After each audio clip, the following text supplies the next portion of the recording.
Morning, Brian Thacker, Natural Self Yoga. Now I'm going to do a series of hip openers that you can do early in the morning. Takes about 5 minutes, really opens up the hips, gets you ready for the rest of the day. Starting off in downward facing dog, these are a little bit more advanced practices, but anyone at any level can do it. So spreading the fingers wide, the feet are about hips width distance, working the heels down, opening up the back side of the body. Lifting the hips up and back behind you as you breathe. Steady breath, relaxing the jaw in through the nose and out through the nose. From here, inhale, lengthen this right leg straight back behind you into three-legged dog, pressing back through that left thigh, working that left heel down, and then bending the knees, stacking the right hip on top of the left, pointing the knees straight up towards the sky. You want to keep the shoulders parallel. You're just opening the hips here. You may want to look under that left shoulder, and that'll help you to keep those shoulders parallel. Inhale, lengthen this leg straight back behind you, three-legged dog. Exhale, bring the foot forward. You need the ankle directly underneath the knee and the toes facing straight forward. If your foot only comes halfway up, you can reach down and grab it and pull it all the way up. You can bring the back knee if you need to, or keep it lifted. If it's lifted, I want you to press back through that back heel, keeping that leg straight. And then sink down into that hip. Every exhale sinks down, maybe sway side to side, just getting deeper into that right hip. Couple of breaths here. Now that back knee comes down, straightening the right leg, pulling the right hip back, the left hip forward.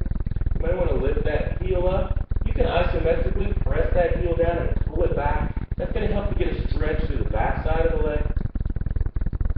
Inhale, pulling forward, bringing the right hand to the inside of this foot. And you can stay here if you'd like to, or you can come down to your elbows, hugging that right knee into your side body as you breathe.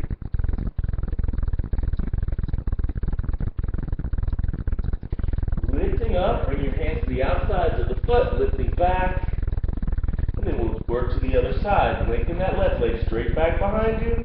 Lift it as high as you can, pressing the chest back towards the thighs, pressing the thighs back, working that right heel down. Toes on the left foot pointing down, and then bending the knees, stacking the left hip on top of the right. Maybe you can look under that right shoulder. You want to keep the shoulders parallel equally. Some people like to twist their whole body, but you really just want to get this into your hip. Pressing up and back.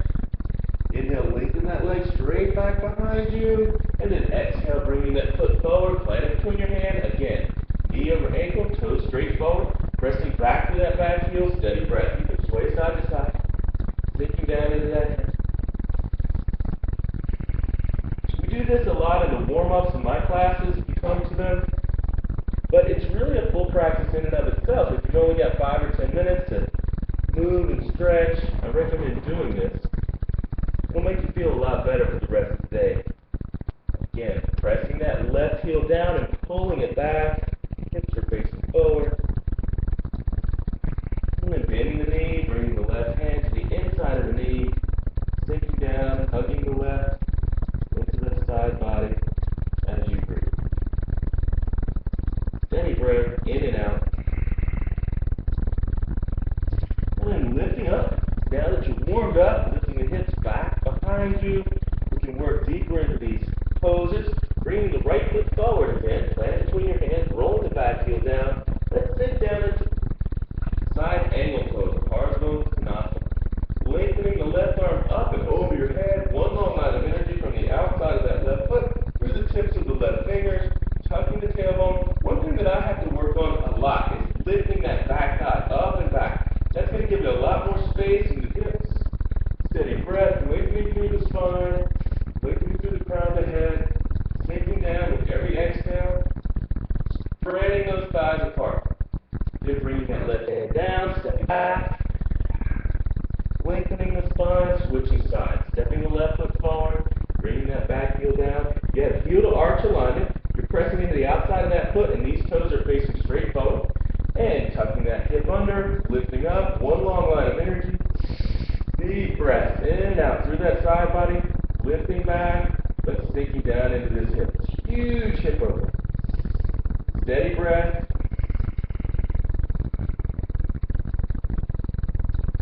And then hands come down, stepping back into your downward facing dog again.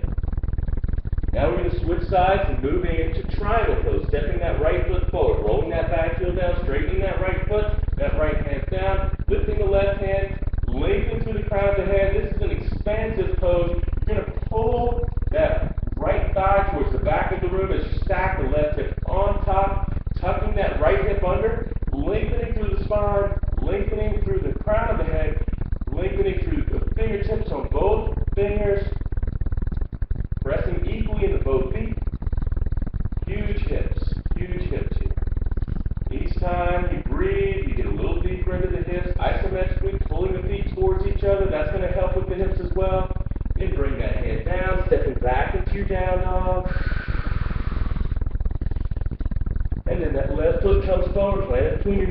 lowering that back heel down, straightening that left knee, heel to arch alignment, pressing into the outside of that back foot, lifting that right hand, nice triangle pose.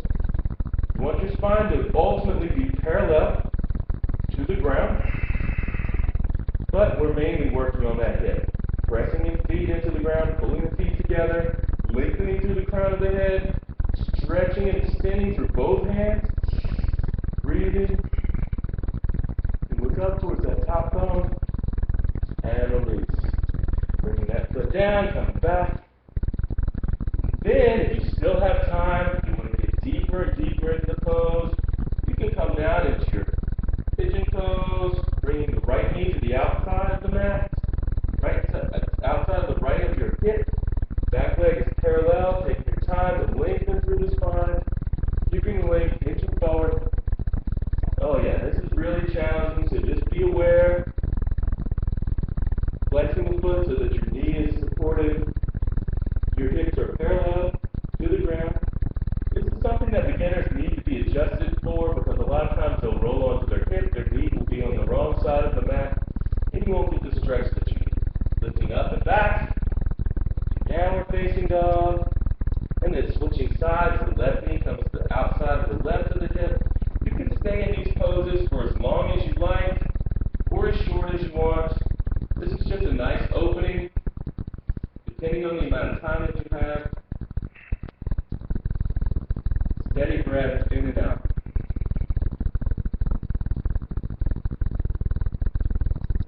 Opening those hips up. Now, if you have knee problems and you're having trouble coming into that, the alternative is bringing the ankle over the knee, threading the needle underneath. You can hold the shin, you can hold the back of the leg, but you pull this in. Maybe you can take your elbow and push the knee away. This is the same exact pose, but you're not putting pressure on the knee, which can be challenging if you have knee issues. And then threading the knee to the other side, pressing that ankle away.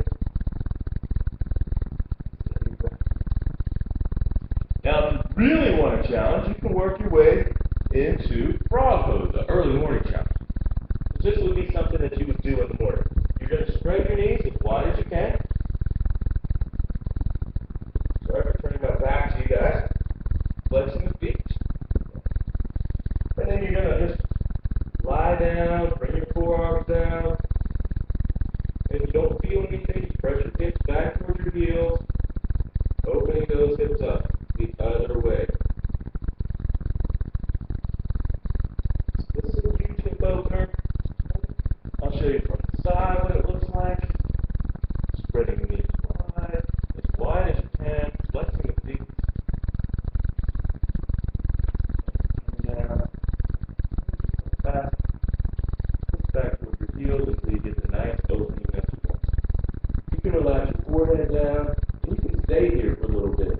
Every exhale, you want to relax those hips, and you'll sink down, let gravity do the work for you. Just breathing. The more you clench, the more you hold, the more difficult it's going to be to get deeper into this pose. The hardest part of this one is coming out of it. Okay? So the main thing you want to do is bring the weight off of your knees, coming forward to your belly, and then bring the knees together, rolling over,